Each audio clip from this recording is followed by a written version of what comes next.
Alors pour moi, l'écriture d'un livre commence souvent par ce que je pourrais appeler un point focal, c'est-à-dire un mot ou une image autour desquelles mon esprit se met à tourner.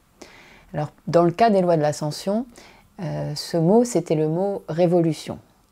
Et c'est un mot qui a commencé à me hanter, si je puis dire, à l'époque des mouvements de révolte dans le monde arabe, autour de l'année 2011, enfin c'était même en 2011. Donc on peut dire que j'ai commencé à penser à ce livre en 2011, que j'ai commencé à l'écrire en 2015 et que je l'ai terminé 5 ans plus tard. La question qui m'est apparue alors, une question qui me semblait essentielle et autour de laquelle je voulais axer le livre, c'était celle de savoir si nous, en Occident, en France, nous pouvions aujourd'hui encore faire la révolution. Sachant ce que nous savons sur les injustices qui persistent, les inégalités qui grandissent, est-ce que nous étions encore capables de mener une action longue, concertée, collective, solidaire, pour créer un système qui soit radicalement neuf? Et donc pour essayer d'explorer cette question, j'ai voulu mettre en regard deux notions qui me semblaient importantes pour savoir si elles étaient complémentaires ou mutuellement exclusives. Ces deux notions, c'était d'un côté l'individualisme et de l'autre le bien commun. Il y a une autre chose qui m'a guidée aussi dans l'écriture de ce livre, c'est que je voulais avoir beaucoup de personnages principaux. Dans mes romans auparavant, j'avais toujours eu j'avais travaillé avec 1 ou 2 personnages principaux, et là, je voulais plein de personnages. Donc au départ, j'étais partie avec 10 personnages. Je les ai réduits à 6, heureusement, parce que le roman fait déjà 850 pages.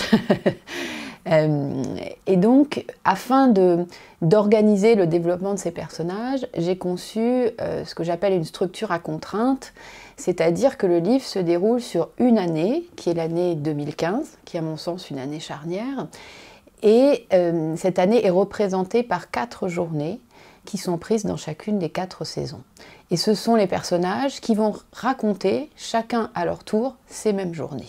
Donc c'est par leur prisme qu'on va accéder aux événements. En fait, je pourrais caractériser ce livre comme une sorte d'hybride en termes de structure entre le Quatuor d'Alexandrie de Laurence Durel et La vie mode d'emploi de Georges Perec. Et puis enfin, je voudrais vous dire quelques mots du titre, Les lois de l'Ascension. D'abord, c'était un jeu sur l'opposition avec les lois de la gravité, les lois qui régissent notre monde physique.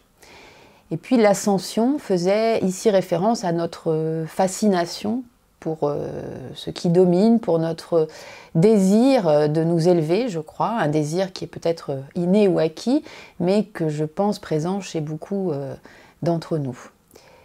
Alors, qu'est-ce que c'est que ce désir ? L'anthropologue Pierre Clastres parlait de ce grand désir de s'affranchir de sa condition. Alors est-ce que nous avons tous ce grand désir de nous affranchir de notre condition? Et c'est cette ambition qui ne va pas sans contrainte et sans paradoxe, cette aspiration à atteindre quelque chose qui soit plus grand que nous, auquel j'ai voulu m'intéresser, que j'ai voulu comprendre à travers les personnages.